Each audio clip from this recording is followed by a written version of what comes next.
Story 1. The shocking truth about my wife. Last night, her cheating really hurt me and broke my heart. Hello everyone. I, M34, found my wife, F33, in our bed with another man. A little background. For the sake of my sanity, I will refer to wife as Ellie. My best friend's name is Omar, not real names.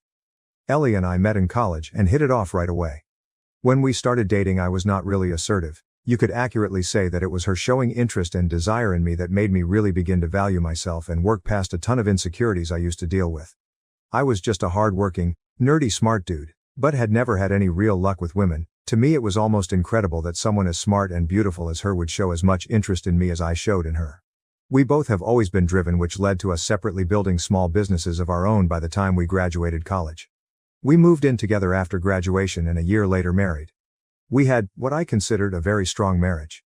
We had weathered family tragedies, professional challenges, small and large disagreements, and always managed to work through everything, and I felt it always made us stronger. Ellie has always had a huge social circle that included a fair number of men, but I never thought too much about it, as she never did anything that raised flags, since all social outings seemed to always be as a large mixed group, and I came to trust her closest friends.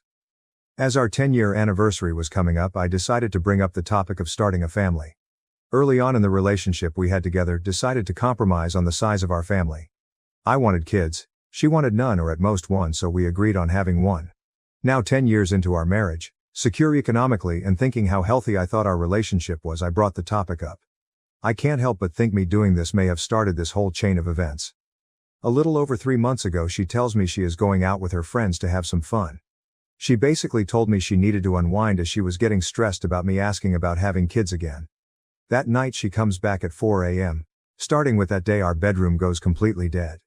In our relationship, Ellie has always initiated as much as me. In fact, on average, I would say more often than me, and for rare periods when we were dealing with traveling, I can't think of us ever going more than 5 days without some form of intimacy. She starts going out more, guarding her phone, avoiding me, all this stuff I had never seen from her before. After about 3-4 weeks of this, I talk to Omar, my best friend, and he points me to Reddit and I start reading. Eventually I decide I need to do something about this, as it's beginning to put me in a bad mood. I don't just want to trust her, I like to trusting my wife. I need to trust her. Well, needless to say, I get my hands on her phone and check her calls and texts, feeling like a complete monster violating her privacy. Turns out that one of the people new to her social circle is an old high school flame from before we were together. The more I dug, the more I found. I think the fact I'd always trusted her completely made her complacent about hiding the affair better. I found out that during that party a month before, he had attended, and they spent all night catching up and ended up kissing, not even really hiding it from her whole group of friends, and then conveniently going to the bathroom at the same time. Up to this point, all I had felt has been this giant pit of anxiety in my stomach, a part of me trying to hold on to the image of the woman I thought I had married, a kind of self-delusion. But the anger and sadness start getting overwhelming, made worse by the fact that she seems oblivious to my sudden indifference. She didn't notice I had stopped making romantic gestures. I felt like I was breaking inside. Finally, a month ago, I decided to catch them in the act, and I tell Ellie I'm going to visit my cousin for the weekend. He lives 3 hours away. But instead I go stay with Omar, who has been helping me record and copy everything. I waited, and sure enough, she brought him to our house, to our bed. I snuck in the house and made my way to our room, and the sounds left no doubts. They were so into it they didn't notice me standing there at the door recording them with my phone. I literally felt something in me break, like something in my soul snapped so hard I could hear it. My veins went ice cold, and something like a 10-ton anvil had been dropped on my chest. I couldn't breathe. I went numb. This next part I can only tell you what Omar says happened, because I only remember parts of the next few minutes. According to Omar, who I had brought as a witness, apparently I walked up to them, pulled the guy off the bed, and Omar pulled me off of him. I remember Omar holding me down on the ground. After that, there was the normal hysterics of being caught. I went no contact for 5 weeks and began working with a lawyer, preparing for the worst. Omar served as her contact point during that time, since I simply didn't want to talk with her. Ellie contacted my family and told them that we are having problems. After the 5 weeks of NC, we met and talked. She was remorseful, told me it wasn't my fault, that it was all her doing. Her responsibility and her decisions. We decided to go to marriage counseling and at least explore if there is anything salvageable. Sitting here, I can't believe that even after that, I still love her. I am disgusted with myself that I have thought about her well-being, about her happiness. I especially hate that now I have to question our entire relationship. Was it just now that she got brazen about cheating, or has it happened before and I didn't bother looking far enough or was too stupidly trusting to see it at all? It's been now almost a month since deciding to try marriage counseling, and my questions to those who have already gone through this are the following. 1. Is it possible to reconcile without feeling that you lose some self-respect? 2. How long does the anger to sadness to numbness, rinse and repeat cycle last? I'm getting exhausted of the constant emotional roller coaster. 3. I find myself really loathing the whole idea of having to essentially be on the constant lookout. Is that a sign of me wanting out or just me being exhausted? 'Cause I honestly can't tell. I'll take any advice, honestly. I love her. I've been head over heels for her since we met back in college. I want to work it out. Is it actually possible, and if it is, will it ever resemble what it used to be even remotely? TLDR, wife cheated, trying to reconcile but have a lot of fears, lots questions. Hello everyone, I posted Friday and I'm glad I did, as the kind people of this subreddit were brutally honest and helped confirm for me many of the things I had been thinking and the direction I should go. This may get long, so please excuse my ramblings. After reading everyone's replies and the messages, I took the weekend to let it all sink in and harden my resolve. I came to the conclusion that I was never going to be able to live with myself if I stayed with her. Staying and working on it would mean having to sacrifice a significant portion of my self-respect. I also realized that I want no part of a relationship that would require me to be in a state of constant vigilance for signs of betrayal. So I decided to push the proverbial red button and nuke it all. Here is how it all went down. Monday, I woke up early to an unexpected surprise. When I opened my eyes, my Johnson was greeting me at full attention. Guys, I can't stress how surprising that was to me, considering that since finding out about Ellie's affair I had not had morning wood. It was like my body was saying, hell yeah, we are gonna get this done today and be done, ready for something new. I actually laughed so hard at seeing it that Omar and his wife came to check in on me, thinking I was having some sort of mental breakdown. I got up, got ready and called Ellie's dad and told him we needed to talk. I met up with him about an hour before our MC. The whole drive there I was surprised at how calm I was about it. I could still feel an ocean of emotions somewhere deep down, but on the surface I was not feeling anything. We met up at a little mom and pop breakfast place near his house and we sat down. Ellie's dad is a good man, lighthearted and funny, but more importantly he is level-headed. I thanked him for how he and his wife had treated me all these years and told him I was sorry to have this talk with him. He listened patiently. But as I started telling him why I was going to be divorcing his daughter, he lowered his head. I could tell he was ashamed and angry, not at me, but at Ellie. He told me he understood, and I asked him to not tell Ellie, as I was going to be telling her within the hour. He agreed, we shook hands, and then he told me to take care. I hated having to shatter his image of her. I debated with myself if I should have asked him to care for her, but I shouted down that instinct because he is her dad. Of course he will care for her, but also it is no longer my business to care for her. She is a big girl. Next I went to our schedule's MC session. I had been rehearsing all day Sunday what I would say to her and how I would say it. I wanted to essentially emotion-proof my actions and words for the next few hours. I sat there in the parking lot for 10 minutes and just prayed. I hadn't felt like I wanted to or could since all this started. When we sat down for MC, Ellie was wearing one of the dresses I loved to her in, and for a split second I forgot everything, but then the visceral disgust and anger I felt pushed the attraction completely out.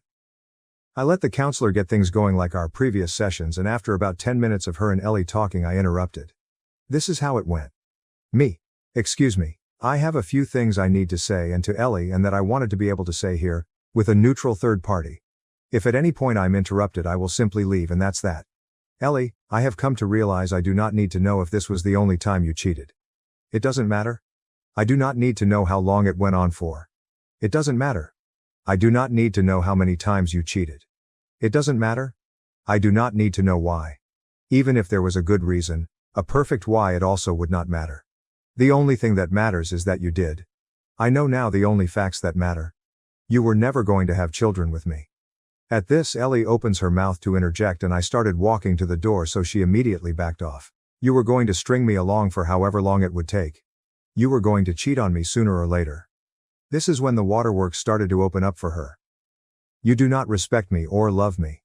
The counselor begins to look like she is about to interject, and I respond by taking another step towards the door, which ends that. My lawyer is filing for divorce as we sit here, and as of about an hour ago your father knows the entire truth of what has been going on. Do not contact me. From here on out the only person we will communicate through are lawyers. These are the last words we will ever exchange. Goodbye. I walked the last few steps to the door and walked out. As soon as I closed the door, I heard a wail the likes of which would haunt people's dreams. She scrambled out of the office pursuing me and tried to stop me, telling me how sorry she is and how we can start a family and to give her a second chance, as she cried hysterically throughout. I pushed past her and got in my car and left. At this point, that ocean of emotions that had been quietly hiding underneath it all started roiling, and I was barely holding it in. I drove to my parents' house and sent the text message I had planned to Ellie's best friend's husbands. When I got home, my old man was at the store, but Mom could tell I wasn't well. She has always been able to read me like a book. I told her I needed to tell her and Dad something important, and we sat down and waited. At this point, I have to thank responsible_mode_114 for messaging me. We chatted and he totally calmed me down. About 30 minutes later, Dad arrived. I poured it all out. The more I talked, the more I felt that ocean of emotions emptying and all that pain pouring out of me. When I finished talking to my dad, he just held me as I cried into his shirt for a solid 20 minutes. When it all ended, I felt spent and oddly at peace. I have arranged for Omar to receive a Harley he has been eyeing for a while. He has been more than a friend to me, and I'm going to try my best to be as good a friend to him as he has been to me. I can't wait to see his face. I think this is the last time I will post, as it should be the end of this story. I just want to thank you all. Would have never thought that I would find sound and sane advice from strangers on the internet. I know that it will be a long road ahead, that I will still need IC to deal with the aftershocks of this debacle and rebuild my ability to trust. I have to hope that little by little all this pain and sadness and anger will go away, like Roto-Rooter for my soul, if I do the work. Now begins the rest of my life, and I can honestly say I'm looking forward to it. Story 2. Cheating Wife. So, my F26 wife, call her M, cheated on me, M27, with a friend of mine, M27, call him J for the story's sake. A bit of backstory. We met when I was 22 at another friend's wedding. She was a good friend of the bride and I the groom, and they sat us at the table so we would get together. When I first seen her, I was completely taken back by how beautiful she was, and when she sat down, and we began to talk, we found out we had a lot of things in common. We clicked instantly. We talked for a while, ate the dinner, and took to the dance floor. We danced and drank through the night. We ended up kissing in the middle of the dance floor, and when we pulled away, our friends, the bride and groom, came up to us and asked what was up between us. They were really excited to play matchmaker. We just shrugged it off and carried on with our night. We left not exchanging numbers, but about a week later I got a text from her asking me out. Bride gave her my number. I of course said yes, and it turned into a relationship. The relationship was great. Other than small arguments, we never really fought, and it was never anything really serious. I eventually asked her to marry me about 2 years into us dating, and we were married less than a year later. We were married for a little more than a year when it all came crashing down on me. Just before our first anniversary, there were little things that were irritating me. She became more guarded of her phone, girls' nights became more frequent, and our sex life was almost non-existent. I had brought this up on multiple occasions but was brushed off, and that I'm letting my insecurities get to me. She would continue go on as if what I felt and tried to communicate didn't matter to her, so I became colder and colder. I stopped giving her a goodbye kiss as I leave for work, and unless it was something important, we hardly spoke. One night while she slept, I took her phone and laptop and skimmed through her texts, emails and messenger apps and found nothing. And from reading stories on here, I checked her car. I grabbed her keys and looked in her car and found a second phone. I knew in that instant what was going on, but I wanted all the evidence for when I call her out. I didn't want her to say something like it had only happened once or anything stupid like that. I looked through the phone and found only one number. I read though every message. I connected the phone to my computer and printed out every message and every photo and spent the night researching divorce lawyers. I spent hours of my day in my at-home office reading bios of lawyers and found one that I liked and emailed him, but as it was a Saturday, he wasn't in the office. I then wanted to know who the guy was, so I grabbed my phone, typed the number I wanted to call and pretend I'm Spectrum, because who doesn't have Spectrum, but Jay's contact popped up. It took me a minute to put two and two together, but when I did, I blew up. I was yelling and cursing in my office, and my wife opened the door to check on me, but when I see her, I told her to get the F out. She closed the door and went to our room. I had never cursed at my wife or raised my voice above a normal volume. All of a day I never left my office. I was just silently raging, just glaring at the wall. I called one of my friends, groom from the wedding, and tell him I need to go for a drink and asks if he'll come with me. He must have heard something in my voice because he asked if I was okay. I told him I wasn't and I really need to drink. So without word I took all the printouts and left to go to the bar. I arrived first, ordered 4 shots of Jack and a beer. I was on my last shot when my friend, call him T, arrived and asked what's going on. I told him straight out M's cheating. He gave me sympathy and I asked if he wanted to know with who and told him it was Jay. He became visibly irritated. He was the one that introduced me to Jay, and all he could say was I'm sorry over and over. Jay and I were never super close. We wouldn't ask one another to hang out, but if we see each other at a get-together we were friendly. I told T don't mention this to anyone as I had just found out, and I haven't even spoken to M or a lawyer yet. I asked him not to tell his wife, and if she asked what was wrong with me to say I'm having problems at work, he agreed. We drank and talked for most of the night, then I called an Uber and went home around 3 a.m. It was the first time I looked at my phone since I called T, and there was missed calls, a bunch of texts, all from M asking me where I was, when I'd be home, and if I was okay. I got home and she was asleep on the couch. I just walked up to our bedroom and went to sleep. I woke up with her in the bed, so I got dressed and left the house. I went to go pick up my car and go to my office and buried myself in work for the day and went back home around 10 p.m. To my surprise, my wife was there to greet me, and she told me she had made me dinner. She asked if I wanted her to heat it up. I told her no and went to bed. She followed soon after asking what's been wrong with me. I told her to leave me alone and that I wanted to sleep. She kept pestering me. Eventually I snapped and yelled, "M, stop, I am trying to sleep, go away." The next morning, I received an email from the lawyer asking to meet later in the day, and I confirmed and got ready for my day. I went downstairs to leave and M had made breakfast asking to talk. I made a small plate and sat down. She started by saying I've been acting different and going on and on about how I changed, and she wants to know why. I told her work has been stressful and soon it would be all over. I finished up and told her I've got to go. I went to my office and counted down the minutes to go meet the lawyer. When I left, I told my assistant I'm going out to lunch with a client. My wife would call my work sometimes, and left. The meeting with the lawyer went well and I handed over all I had gathered on her, and the lawyer had told me, "Well, I'm sorry for all that's going on, but I'm happy you gathered all this information. You see, we live in an at-fault state, so your wife has no claim on most of your money." I told him I didn't even think about that. I was just thinking I've got to divorce her as soon as possible. He asked to keep the evidence, but I told him I'd prefer you to just make copies, as I haven't told my wife I knew yet and I don't want to hear her excuses. He agreed and had his assistant make copies. I asked when she will be served with papers. He told me about 2 weeks. I then thanked him and left. I went home to confront my wife when I arrived. She wasn't home, so I called her, no answer. Called again, no answer. I texted her, "I don't give a F if you're writing Jay right now, get home, we need to talk." Lo and behold, she calls me not a minute later asking what I was talking about. All I told her was get home now. She arrives about 15 minutes later and I said to her, "Wow, look at that. 15 minutes, that's about the same distance between here and Jay's, isn't it?" She looked at me dumbfounded. I gave her a minute to gather herself, but she was just looking at me and I said, "Well, nothing to say." She tried to deny and gaslight me and I let her continue on. She worked herself up and started to insult me. I slammed my fist on the table to shut her up and pulled out the evidence at first and showed it from the side and said, "Look at this mountain of things I gathered on you."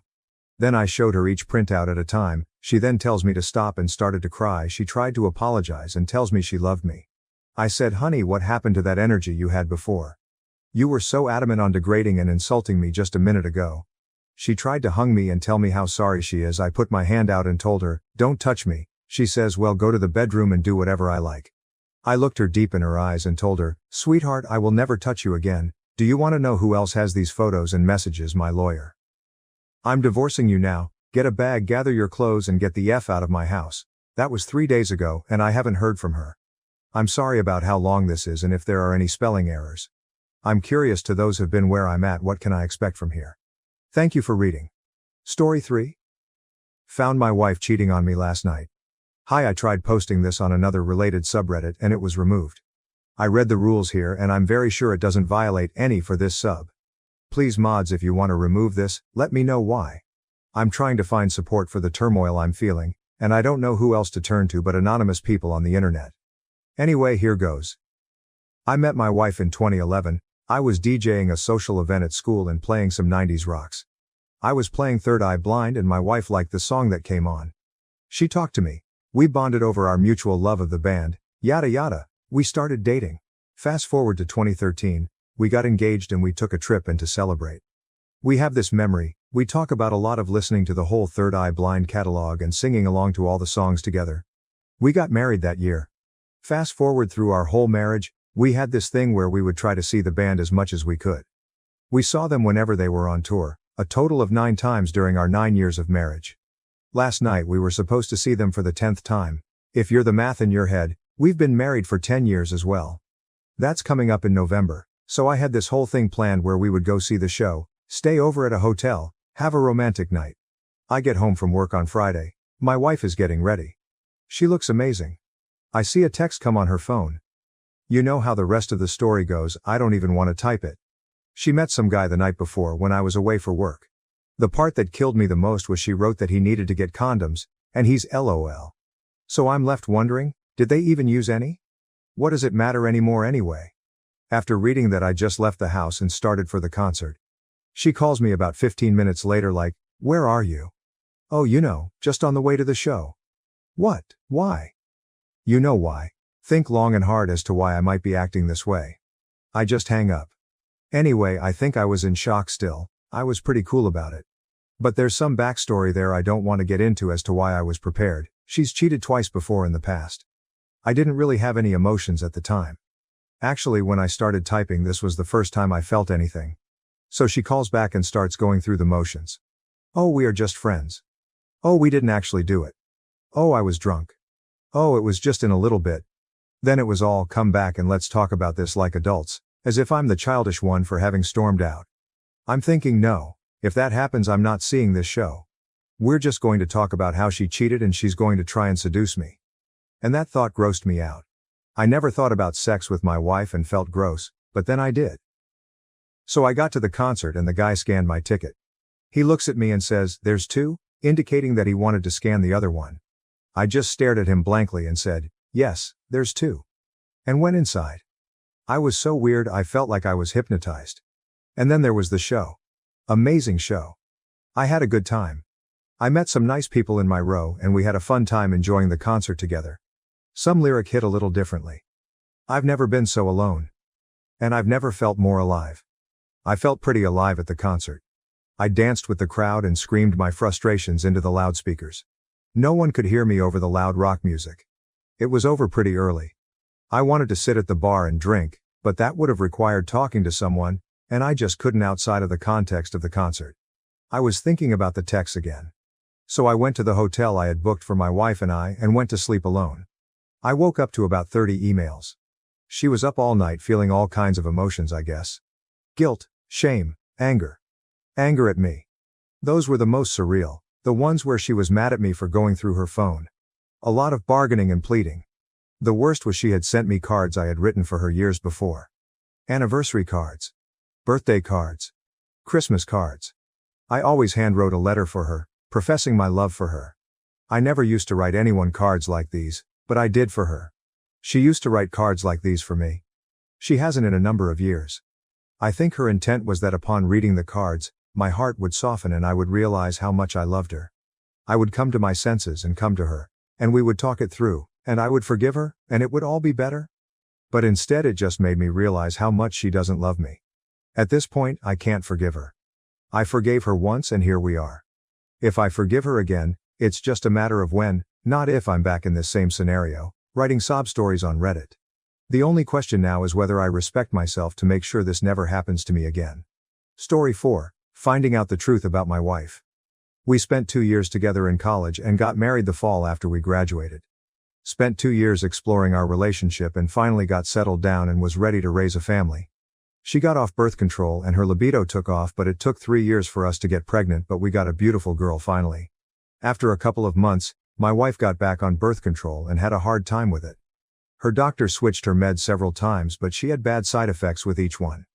We talked about it and were unsure if we wanted another child, and since it was easier for me to get a vasectomy reversed later if we decided to have more children, I had the operation.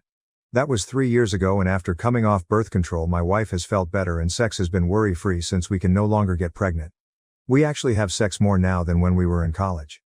Then 3 weeks ago my wife was late for her period, which isn't that unusual for her. Then I noticed her breasts were a little tender and she started what seemed like signs of morning sickness. Now I know there have been cases of nature reversing vasectomies, so I went to the doctor and had my sperm count checked and the verdict was I'm still sterile, but I didn't tell my wife. My wife finally went to her doctor and confirmed she was pregnant, and so she had me go to my doctor to get tested. I didn't go right away because I was literally sick from the stress of the situation. I had all sorts of sick scenarios going through my head. In the end I got retested and I took my daughter in and had a DNA test done. I got both test results back today and got violently ill after reading them. Yes, I am sterile, and no, my daughter isn't mine. When my wife got home, I showed her my test and she denied any wrongdoing and saying that there was a problem with the test, and I showed her the test from last week and she broke down crying. I finally got it out of her who she had slept with and that it only happened once and the condom must have failed. I made her tell me the story 3 times, and each time I asked her if that was the whole truth and if there was anything else that she needed to tell me, because another lie would mean we were through. She said that was the only time and she had never done anything like that before. I told her how much this hurt me and asked her how she could do this to our family and if it was worth it. I asked her if she wanted a divorce and she pleaded with me to forgive her and put this behind us. I said I couldn't raise someone else's child and asked her if she would be willing to terminate the pregnancy in order to stay together. She cried the rest of the night, but when we went to bed she said she would do whatever it took to save our marriage. I never brought up the DNA test. I will contact a lawyer next week to see what my options are about if I have to pay child support on our first child. If she had come clean about the father of our first child, I could have swallowed my pride and tried to work to forgive her, but she thought she was in the clear and didn't need to confess to anything else. No telling what I'll never know. Lawyer update.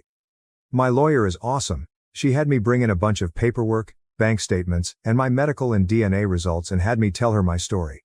Her assistant sat in with us and took notes while my lawyer went through my documents. After I finished, she asked a few questions and spelled out my options. I live in an at-fault state, which is good and bad. Good as in it gives us leverage, bad as it takes longer and much more expensive. In the case of the first child, if my wife agrees to sign the papers, my liability for child support is an easy fix. If she doesn't agree, then a court-ordered DNA test and a judgment from the court can remove me without my wife's consent. Either way, I will most likely not have to pay child support. One way is just more expensive than the other. Since my wife has a good job and earns close to what I do, she didn't think the judge would award her any alimony. And all of that plus dividing up property and other things can be negotiated before a judge gets involved. The bad news was due to the holidays. They couldn't have the papers ready before Christmas, but definitely would before the end of the year. She advised me to say nothing until she got served. She gave me a list of things to do before and after Christmas before they served my wife. One thing they did point out was, since we were actively trying to have a baby, there was a possibility that my wife didn't know that the child wasn't mine. My wife has an appointment with her OB tomorrow. TLDR, after having a vasectomy after our first child, my wife got pregnant 4 years later. I go to get tested to make sure I'm still sterile. I am, and not the father, and then decide to test our daughter. Not mine. I had to wait till after Christmas to have her served. So I met my sister at my house and we started moving my stuff to her house while the divorce goes through, or at least until my STBXW leaves and I get possession of the house. We took 4 carloads to her house and came back for the rest. My sister felt it important for her to be there for support and as a witness. I also moved the nanny cam into the living room so it could record everything in the cloud. At about 10:45 a.m. I got a text from the lawyer saying she had been served. I sent her an email saying that I'm at the house when she is ready to talk. A couple of minutes later I got a text from my wife saying, "Why, blah blah blah." So I resent the first text and waited for her to get home. She sent several texts and voicemails. They don't mention anything about cheating, just how she thought we were working this out and she thought we would sit down and have a conversation before proceeding with a divorce. Playing the family card and how this will devastate the child and our families. How she feels betrayed, that was a good one. She was still sharing her location, and it took her 20 minutes before she left work. She then stopped at a nearby Walgreens for a few minutes. The purpose of the stop at Walgreens became clear as a police car pulled in behind her in the driveway. According to the officers, she got the police there because she said she was afraid and that we had guns in the house. I showed the officers my empty gun safe and said that I had removed them to another secure location. We went back to the living room and I showed my wife the paternity test that I had done that showed her daughter was not mine. Her response was denial and disbelief, which appeared genuine. She broke down and cried for about 10 minutes. I told her this was the final straw and why I wanted the divorce. At about that time, the police officers reminded me to keep it civil and made their exit after I told them I was leaving soon to stay at my sister's house. When I asked who the child's father was, she claimed she didn't know. I asked if there were that many guys she was sleeping with, or did she just not know his name. I asked how many times had she cheated on me between pregnancies. To which she said it was just the 2 of them. I told her that I had said earlier if she didn't tell the whole truth that I was done. I reminded her I also told her that I wouldn't raise someone else's child. And that she had better figure out who the real father was because I wasn't paying child support for someone else's baby. She wanted to know what we were going to tell our daughter, and I said that was up to her because this was her mess and I wasn't taking the blame or cleaning it up for her. I drafted a couple of emails last week, one for our friends and family with copies of all the test results and reasons why I was asking for a divorce, the other for my wife with copies of the same tests along with what I knew and things that I had told her previously. I had to run it through my lawyer and make a couple of edits before she signed off on it. I sent copies to all our friends and relatives when she pulled into the driveway this afternoon. Most of the feedback has been one-sided and very colorful. In the end, I told her if she had been truthful, we might have been able to work things out. But I couldn't trust a lying serial cheater, and I told her if she had gotten her tubes tied instead of me getting a vasectomy, she might have got away with it. I told her she needed to get a lawyer so we could move forward and start to heal. Update. We had our second meeting with the lawyers today and we signed off on almost everything except the house, still waiting for an appraisal to come back and figure out the split. Motions got filed today and a court-ordered paternity test was scheduled for all three of us. Since STBXW didn't fight me on everything, we filed a no-fault divorce petition. If everything goes right, I get the house back on February 15th and the divorce will be final on April 5th. The lawyers did a better job keeping us separated and the conversation between the two of us to a minimum. I was a little worried when she came in, pale and with no energy to speak of. I couldn't tell if it was lack of sleep or maybe over-medicated. She just stared out the windows as the lawyers read everything to us before we signed some of the papers. Walking out felt like I had shed a giant weight from around my neck. HR got me signed up for therapy tomorrow. My boss had put a bottle of champagne on my desk, offered me some time off if I needed it, but I told him I was excited to get back to work. Story 5. Wife had an affair. Should I meet her or ghost her? Me, EM 32. Wife, F 28. I have been with my wife for 7 years. At first it was great. She was my soulmate and I was hers. We had similar interests in sports, entertainment, social issues, more on that later, holiday destinations, etc. We were happy for years. However, things started to change when my wife was becoming more distant, even slightly colder. Now let me give you some insight. We have been together for 7 years. For 5 years it was, as I said, happy. I felt I was her world as she was mine. We went out with friends and I see her always sming at me when we talked to our friends. She would take care of me when I was sick, as I did with her. She would back me whenever needed. She was my rock. My best friend. My one and only. We would do many things together like hiking, camping, wildlife resorts, same interests, go to watch the football. We had a passion for each other. I never wanted her to change. When I first met her she was beautiful. Brunette curly hair, stunning smile and so nice. She always implied the same with me. She made me feel special. Not once did I feel inadequate or insecure about myself, more on that later. As I said, for over 5 years it was great. But things started to change when her new supervisor started at her work. I'm calling him Margus 30. Now at first she would come home and talk about Margus. She would say that he's funny and makes people feel good. Of course I was slightly taken aback at first because she would usually come home and ask about my day and hers. But she immediately talked about Margus straight away. However, at the time I brushed it off as someone who is new as her work. She sees the same faces for years. So when Margus showed up it was refreshing. Weeks pass and my wife seems to be more distant and secretive. She would go out to work nights, which didn't bother me as she went on plenty before. However, we were meant to go out to a mutual friend's house for drinks. He is in a bad way as he has been diagnosed with a disease that is severe. My wife, as I said, is a rock usually. Really empathetic and supportive. So when we found out about our friend, Daniel 32, we didn't hesitate to go over and show our support. The night came to go over and my wife was running late from work. Night out. I called her a few times and no answer. I texted her, no answer. After waiting I decided to go to Daniel's myself. Daniel and I talked about how he's adapting and coping. During that time I felt for Daniel. Such a nice guy to have. This is cruel. Afterwards I got home and I'm seething. My wife is still not home. No missed calls or texts. Seriously. I couldn't believe it. I was getting worried if she's been in an accident, so I called her work colleague Jane, 28. I get on with Jane and asked her if Kelly, my wife, is out with her. Jane said that she is, but Jane went home and it was just her and Margus left out. I was angry. So angry. We have known Daniel for years and she would skip meeting our friend over a guy she just met. I kept telling myself there is an explanation for this. I waited until she got home. Eventually she arrived home and saw me in the living room looking at her. What's wrong, everything okay? I looked her in bemusement and said, Daniel. She looked mortified. I'm sorry, I forgot, I was out with work friends and lost track of time. She looked sincere. Her and Daniel are good friends, so maybe she did forget. I did ask her a question. Who is out with you? She replied, usual Jane, Sophie, 30, etc. I replied, not Margus. Oh yes, he was there. I pressed on, remembering what Jane said. Did everyone stay out until the end? She replied, yes, it was a good night. The next day I'm angry. I don't say anything to my wife, but she has never lied to me before. She has never let anyone down before. I couldn't grasp that she would bail on our sick friend for a guy she just met. The next few days my wife was becoming more distant. She would come home later and not be affectionate towards me. I still put this down to workload maybe. But when she got home she would be in her phone constantly. I asked her, who is it that you're always texting? Just a friend from work, she said. I asked her, is it Margus? No, she said, but what's the problem if it is? I never seen my wife get defensive like this, but I was going to be honest. I replied, because you never shut up about him. He's been working with you for under a month and you seem to idolize him. Your face sparkles when you talked about him. So much so you forgot about Daniel. I could tell I hit the spot. She replied, no, I do not idolize Margus. He's nice but just a friend. And I apologized to Daniel already. This wasn't enough.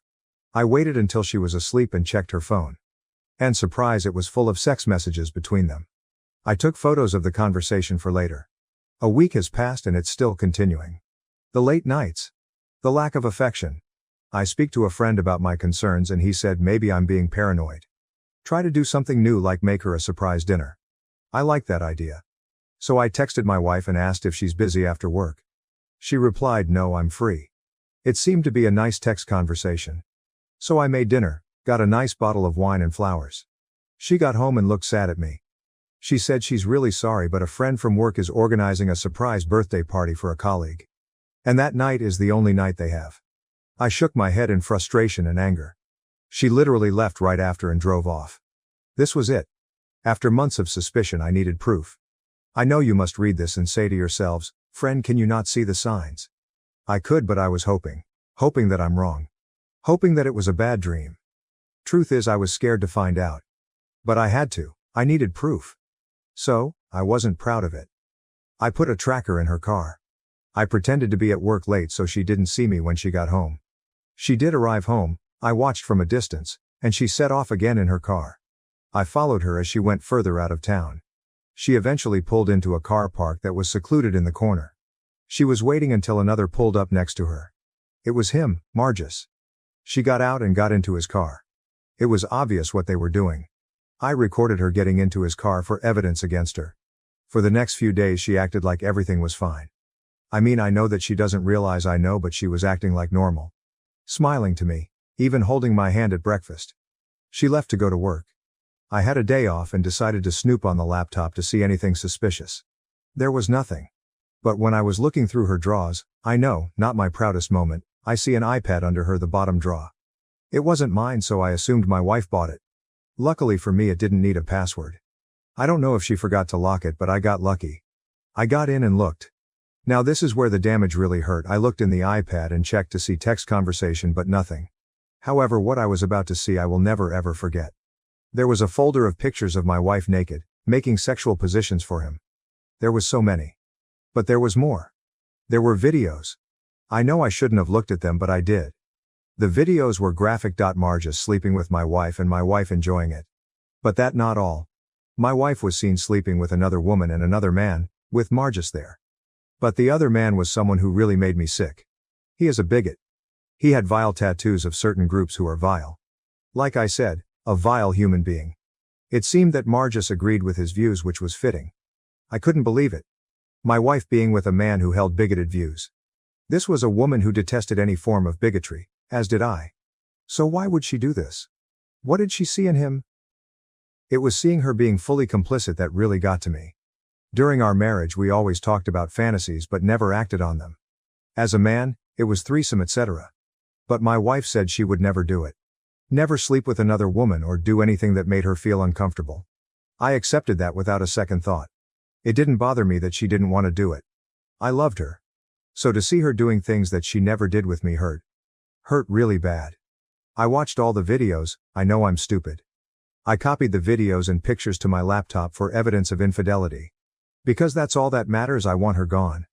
I just don't know why she did it. I don't know why she refused me the fantasy road, if you will. What made him so special? Why was she into a man that I thought she despised because of what he represented? Anyway, I spoke to Daniel about everything. He is a great man and friend. He couldn't believe I was talking about my wife. He was disgusted with her but noticed her change as well. I told him that I want to divorce her. He understood. He said I have enough to back me. He told me that confronting her and him is pointless because she has already made up her mind.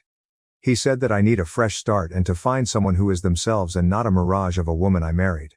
Like myself, Daniel hates vile racists and shook his head that my wife did this. Daniel has known my wife a lot longer than me. After speaking to Daniel, it made me feel like I was in control. For months I felt that she was in control. I was afraid to find out the truth.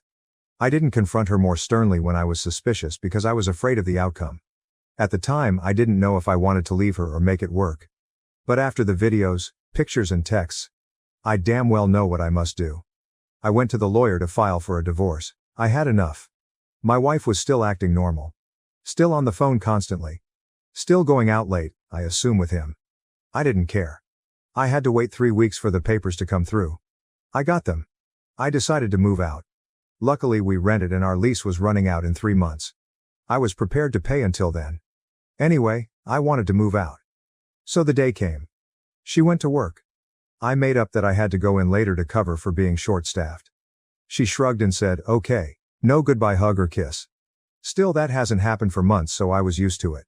She left. I packed up my essentials and put the divorce papers on the kitchen table along with my wedding ring. That was it. I stayed with my friend from university, Adam, who lived in another city. I was grateful but more grateful that it was far from her, the city, our same social circle. I wanted nothing to do with any of it. I told my parents about what happened and they were shocked but fully understood. I obviously didn't tell them every little detail. There was no need. All I can think of at the moment is that I'm free. My wife would, I assume, agree, as it was clear that Margus is the one she wants. I hope that we get a quick divorce, I really do. Later that night my phone was blowing up with calls and texts. It was my wife. I was surprised because I honestly thought that this was what she wanted as well. But it seems that I couldn't be more wrong. I didn't speak to my wife. I had no interest in it. I read her messages and all of them consisted of "I'm sorry. I love you. Please can we talk?" etc. etc. This lasted for hours. I blocked her number and deleted all my social media accounts. I spoke to my lawyer about my wife signing the divorce, but she hasn't signed. She did contact me through email. I wanted to have some way of communication because I still want the divorce. She sent me an email again saying sorry a number of times and that we needed to talk. I replied no, all I want is the divorce. She replied that she doesn't want one. I am the man she only loves and Margus meant nothing. It's funny because I never mentioned to her why I left, but she obviously knows why. Her guilty conscience and seeing her plead for forgiveness was actually satisfying. I spoke to Adam and he said I could stay as long as I wanted. I am thankful for him. But he did say that I would have to meet her eventually. He said that I left without having answers, and no matter how hard you try, eventually you will need to hear them. Inside I was disagreeing with Adam. Why should I talk to her? Why? She gave little regard to my feelings for months. She didn't care about me. She cared about her sick friend Daniel. She didn't care. So why would I talk to her? I know that deep down I'm being stubborn. But also angry that my wife is trying to reconcile. I honestly thought she would have signed and moved on with him. This has me mixed up. And even more mixed up now is that my wife wants to meet. I have a therapist who is excellent. I talked about the affair. The pictures. The videos. All of it. I mentioned that my wife wants to meet up before she signs. My therapist was blunt. She said that when I left without telling her why, deep down you wanted her to plead and her to worry. You keep telling yourself she wouldn't care, but deep down, you want her to care. You want her to feel pain, like she did to you. However, meeting her would take some of your control. She was right. She added, if you decide to meet in person, you must ask the difficult questions even if you don't like the answer. Because you do have questions and you are not moving on at all. You are running away because you are scared that the last 7 years was a lie. Like I said, blunt. That was 2 days ago. My wife really wants to meet and inclined that she won't sign without meeting first. I speak to my parents and close friends about it. My dad said that you could force the issue of her signing, but that could take months. But if she's willing, no guarantee, to sign after you talk, then it's worth it. Adam agreed. I decided to meet my wife. Although to say I'm nervous is an understatement. How should I approach this? What should I ask her? Should I be open or guarded? Any help and advice would be grateful. Will update after. TDLR, married 7 years. Wife had an affair with her supervisor. She became a totally different person. Wife wants to talk about what happened. Thank you for watching. If you enjoyed this video, don't forget to give it a like and hit that subscribe button to follow cheating love stories for more amazing videos. Turn on the notification bell so you never miss an update. See you in the next one.